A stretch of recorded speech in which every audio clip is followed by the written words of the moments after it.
नमस्कार, आपका स्वागत है एक बार फिर से आरजे रबझाझर लाइव में। और जैसा कि आप जान रहे हैं कि किस प्रकार से छत्तीसगढ़ में और ना सिर्फ छत्तीसगढ़ में बल्कि 5 राज्यों का विधानसभा चुनाव के मद्देनज़र अब जो है तारीखों की घोषणा कर दी गई है और आदर्श आचार संहिता जो है वो अब पूरी तरीके से प्रभावशील हो गया है।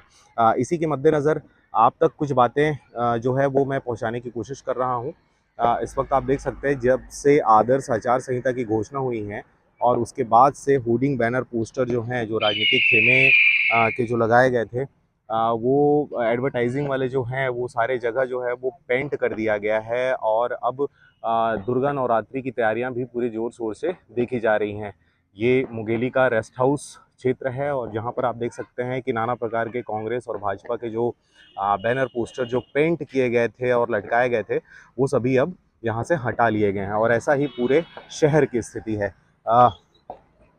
मैं चाहूँगा कि आप तक ये आदर्श आचार संहिता जो है, आदर्श जो आचार संहिता है उसके बारे में आपको जानकारी देना कि किस प्रकार से आदर्श आचार संहिता लागू होने के बाद सोशल मीडिया, व्हाट्सएप ऐप के पोस्ट मैसेज भी प्रशासन की जो है वो नज़र रहेगी।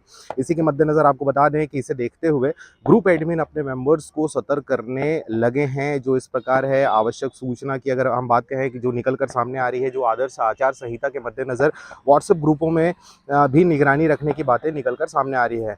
इस दौरान आपको बताएं कि इसी घोषणा के साथ प्रदेश में चुनाव आचार संहिता लागू हो चुका है। अतः आप सभी से निवेदन किया गया है प्रशासन के द्वारा कि किसी प्रकार की राजनीतिक पोस्ट या पार्टीगत जो पोस्ट है, किसी भी उम्मीदवार का समर्थन या उसके विरोध में किसी भी प्रकार का पोस्टर बैनर अपने व्हाट्सएप ग्रुपों में आने से रोकें। इसके साथ ही ऐसे मैसेज या पोस्ट करना भी आदर्श आचार संहिता की निगरानी में रहेगा जो किसी का समर्थन करती हैं राजनीतिक हस्तियों के या उसके विरोध में।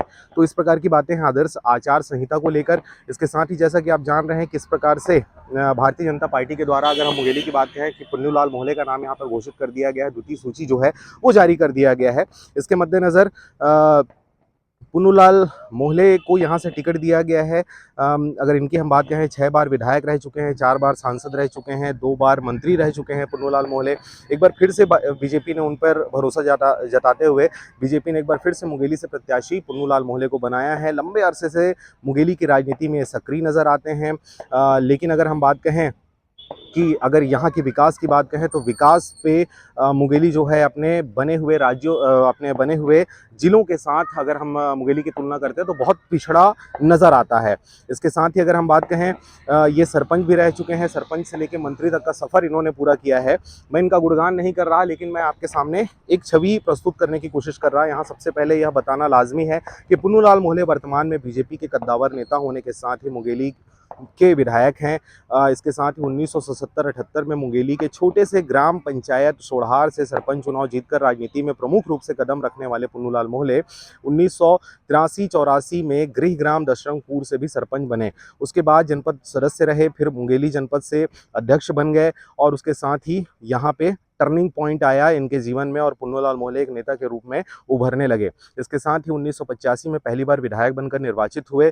उसके साथ ही 1990, 94, 2008 और फिर 2013 में अगर हम बात कहें तो विधायक बने। इसके अलावा 2018 में फिर से ये कांग्रेस की लहर को मात देते हुए 2018 इसलिए बोल रहे हैं क्योंकि जैसा कि आप जानते हैं कि छत्तीसगढ़ में 15 अरसों तक राज करने के बाद बीजेपी का खात्मा हुआ और कांग्रेस सत्ता पर आई और इस दौरान भी पुन्नूलाल मोहले जो है मुंगेली से निर्वाचित हुए विधायक के पद पर ये आसीन हुए। इसके साथ ही बीजेपी का परचम इन्होंने मुंगेली में लहराया। वर्तमान में ये विधायक भी हैं, सांसद और मंत्री के पद पर भी ये रहे हुए हैं जैसा कि मैंने आपको जानकारी दिया। मध्य प्रदेश और छत्तीसगढ़ में रिकॉर्ड जो है इनके नाम से दर्ज है। मध्य प्रदेश और छत्तीसगढ़ की राजनीति में जिसे याद किया जा सके वैसा दृष्टांत पुन्नूलाल मोहले के नाम पर दर्ज है, जो कि 6 बार विधायक, 4 बार सांसद चुनाव जो है वो जीत चुके हैं। 2 बार मंत्री बनने का इतिहास भी इन्हीं के नाम से दर्ज है। इसके अलावा पुन्नूलाल मोहले मध्य प्रदेश के समय से लेकर पृथक छत्तीसगढ़ भाजपा में भी अनुसूचित जाति मोर्चा के प्रदेश अध्यक्ष, उपाध्यक्ष के अलावा भाजपा संगठन के कई अहम पदों पर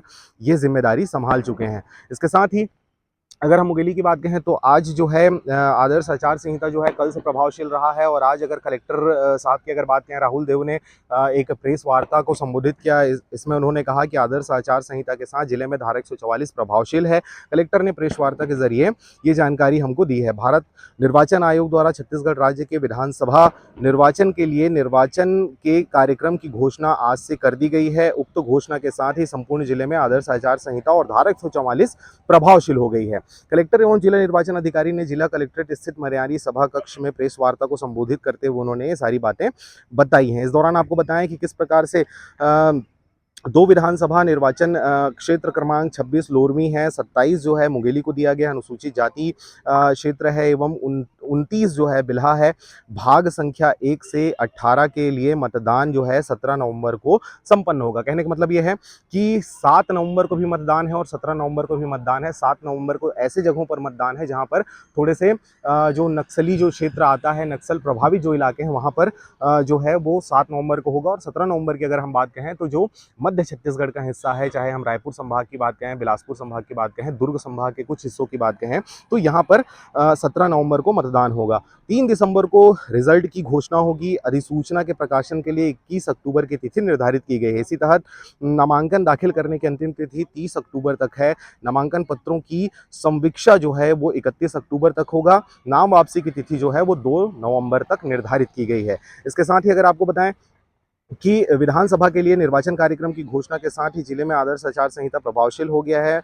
उन्होंने 24 घंटे के भीतर सार्वजनिक संपत्ति तथा सार्वजनिक स्थलों में निर्वाचन की घोषणा से 48 घंटे के भीतर निजी संपत्ति पर प्रकाशित सभी अपराधिकृत राजनीतिक विज्ञापन जो है निर्वाचन की घोषणा के 72 घंटे के भीतर ही हटा दिए जाने की उन्होंने बातें कही हैं। इसके साथ ही लाउड स्पीकर के उपयोग पर प्रतिबंध लगाते हुए विशेष स्थिति में संबंधित क्षेत्र के एसडीएम से विधिवत अनुमति लेने के निर्देश भी उनके द्वारा दिया गया है। कलेक्टर एवं जिला निर्वाचन अधिकारी ने जिले के आम नागरिकों एवं जनप्रतिनिधियों से आदर्श आचार संहिता का पालन सुचारू रूप से करने का निवेदन भी प्रस्तुत किया गया है। इसके साथ ही आपको जानकारी दे दें कि अगर कहीं पर उल्लंघन होता है तो निर्वाचन आयोग के नियमानुसार प्रतिबंधात्मक धाराओं में कार्रवाई की जाएगी। गौरतलब है कि जिले में कुल मतदाताओं की संख्या 5,85,274 है, जिसमें पुरुष मतदाता की अगर बात कहें तो 2,97,475 हैं और महिला मतदाता की अगर बात कहें तो 2,87,789 शामिल हैं। चिन्हांकित दिव्यांग मतदाताओं की संख्या की अगर बात कहें तो 5,738 हैं। 18 से 19 वर्ष आयु वर्ग के मतदाताओं की संख्या जो है वो 20,075 है। 80 वर्ष से अधिक उम्र की अगर प्रत्याशियों की बात मतदाताओं की अगर बात कहें तो उनकी संख्या 9,532 है, जो कि मतदाताओं की जो सेवा मतदाता हैं उनकी संख्या है 188। तो इस प्रकार की बातें निकलकर सामने आ रही है। इस दौरान अगर हम आपको बताएं कि किस प्रकार से बीजेपी ने द्वितीय जो लिस्ट जारी की है उसमें अमर अग्रवाल को बिलासपुर से उनका नाम घोषित कर दिया गया है। लेकिन अगर हम बात कहें कि हार चुके मंत्री अमर अग्रवाल पर भरोसा, लेकिन फिर अगर हम बेलतरा की बात कहें तो वहां पर मौजूदा बीजेपी के विधायक हैं रंजीत सिंह, इनके टिकट पर अभी भी शंका जाहिर की जा रही है। तो यहाँ पर कुछ तो गड़बड़ी है, इस प्रकार की बातें भी छन छर कर निकल कर सामने आ रही है। इस दौरान आपको बताएं कि चुनावी शंखनाद होते ही हाई प्रोफाइल जो बिलासपुर जो सीट है वहां से राजनीतिक गर्माहट जो है वो अब तेज हो गई है। मुख्य विपक्षी दल जो है बीजेपी ने बेलतरा छोड़ अविभाजित बिलासपुर की सभी 8 सीटों पर अपना चेहरा मैदान में उतार दिया है। लेकिन बेलतरा सीट की अगर बात कहें तो अभी भी कांटे की टक्कर या वहां पर अभी भी कांटा फंसा हुआ है। वहां पर जो है उनको शायद चुनाव में जीतने का भरोसा नहीं हो रहा अपने बेलतरा विधायक के ऊपर। शायद यही वजह है कि वहां पर अभी तक नामों की घोषणा नहीं की गई है। इसके साथ ही अगर आपको बताएं कि किस प्रकार से जाति जनगणना जो है एक बहुत बड़ा फैक्टर के रूप में सामने निकल कर आ रहा है, क्योंकि 2009 के बाद अब तक जनगणना नहीं हो सकी है। और अब जब आदर्श आचार संहिता जब लागू कर दिया गया है, प्रभावशील हो गया है पूरे 5 अगर राज्यों की बात कहें तो यहाँ पर कांग्रेस के द्वारा जाति जनगणना वर्तमान और भविष्य की तस्वीर व तकदीर दोनों को बदल कर रख देगी, इस प्रकार की बातें निकलकर सामने आ रही है। अमित शाह ने अपने उद्बोधन में इस बात को कहा है। कांग्रेस के इतिहास में पहली बार ऐसा नेता पैदा हुआ है जिसने मनुवाद के छत्ते पर न सिर्फ उंगली की है बल्कि अपना पूरा हाथ डाल दिया है, इस प्रकार की बातें निकलकर सामने आ रही है। पंडित नेहरू की अगर बात कहें तो पंडित नेहरू से लेकर मनमोहन सिंह तक अनेकों प्रधानमंत्री हुए और बड़े बड़े कांग्रेसियों ने कांग्रेस पार्टी को संचालित किया, लेकिन कभी किसी की हिम्मत नहीं हुई कि मनुवाद नामक मधुमक्खी के छत्ते को छेड़ सके। देर आए पर दुरुस्त आए वाली कहावत जो है वो अब चरितार्थ होते नजर आ रही है, क्योंकि राहुल गांधी ने सबसे पहले अपनी ही कांग्रेस पार्टी में तूफान खड़े कर दिया है। अब देश की राजनीति में भूचाल लाने के लिए खुद को दांव पर लगा दिया है। मैंने अपने पुराने वीडियो में भी आपसे बहुत सारी बातें साझा की हैं कि किस प्रकार से इनकी राजनीति या कांग्रेस या भाजपा की जो राजनीति है किस दिशा की ओर जाती है। लेकिन आज बात हम कर रहे हैं जातिगत जनगणना की। आजाद भारत में जिन सवालों को लेकर बाबा साहब भीमराव अम्बेडकर और माननीय जसपाल सिंह मुंडा से लेकर माननीय कांशीराम साहब ने सामाजिक क्रांति का बिगुल नाद किया था, उस विचारधारा को कांग्रेस और भाजपा की सरकारों ने कभी भी सार्वजनिक रूप से स्वीकार नहीं किया। आज भारत में पहली बार कांग्रेस नेता राहुल गांधी ने सार्वजनिक तौर पर घोषणा कर दी कि जिसकी संख्या भारी उतनी उसकी हिस्सेदारी, और हिस्सेदारी होनी भी चाहिए। इसके साथ ही मैं आपसे बताना चाहूँगा कि मेरा विश्वास ही नहीं बल्कि दावा है कि जिस दिन भारत में जातिगत जनगणना और आर्थिक सर्वेक्षण हो जाएगा, उस दिन के बाद से भारत में ऐसी सामाजिक न्याय की क्रांति होगी जो पूरे भारत की तस्वीर और तकदीर को बदलकर रख देगी। तो किस प्रकार का मैसेज अब आपके सामने आ रहा है, ये आपको देखना और समझना होगा कि किस प्रकार से अब राजनीतिक पार्टी जो है वो अपने उन मंसूबों को पूरा करने के लिए, अपने सपनों को साकार करने के लिए किस हद तक जा सकते हैं और किस हद तक आपको लालच में लाकर और गलत प्रकार का सरकार या गलत सरकार बनाने के लिए आपको बाध्य कर सकते हैं। तो ये थी एक विचारधारा जातिगत जनगणना को लेकर। होनी चाहिए हमारे देश में जातिगत जनगणना होनी चाहिए, जनगणना होनी चाहिए पहली बात, क्योंकि 2009 के बाद अब तक जनगणना नहीं हो सका है। लेकिन अगर हम कांग्रेस और भाजपा की बात कहें तो कांग्रेस का उद्देश्य अलग है, भाजपा का उद्देश्य अलग है। दोनों ही अलग अलग उद्देश्यों को लेकर लगातार भारत की राजनीति को सत्यार्थ कर रहे हैं। लगातार एक के बाद दूसरा और दूसरे के बाद फिर पहले की बारी आ जाती है, लेकिन कभी भी तीसरे खेमे को अवसर नहीं दिया गया है हमारे छत्तीसगढ़ की अगर बात कहें तो। हमारे सामने और बहुत सारे ऑप्शन हैं, चाहे बहुजन समाज पार्टी की बात कहें, आम आदमी पार्टी की बात कहें, गोंडवाना गणतंत्र पार्टी की बात कहें, भीम आर्मी की बात कहें।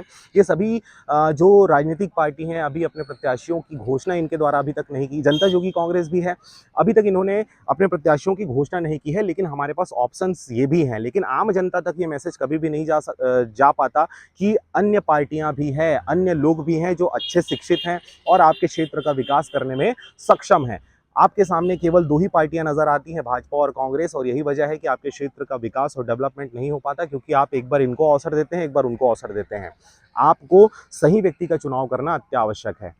आदर्श आचार संहिता लग चुका है आपके क्षेत्र में, अपना ख्याल रखें, आवश्यकता हो तभी घर से निकलें, अन्यथा राजनीतिक पार्टियों के जो विज्ञापन हैं, जो आपके फ़ोन में, आपके मोबाइल पे, आपके टीवी पर जो आने वाले हैं, उसको देखकर आपको प्रभावित वो विज्ञापन कर सकते हैं, लेकिन आपको निर्णय अपनी बुद्धि से, अपनी सद्बुद्धि से लेना है। फिलहाल इस वीडियो में इतना ही। आप देख रहे थे आरजे रमझाझर, मैं हूं पुखराज सिंह। चैनल को अभी तक आपने सब्सक्राइब नहीं किया तो कृपया चैनल को सब्सक्राइब कर दें और खबरों के लिंक को ज़्यादा से ज़्यादा लोगों तक शेयर करें।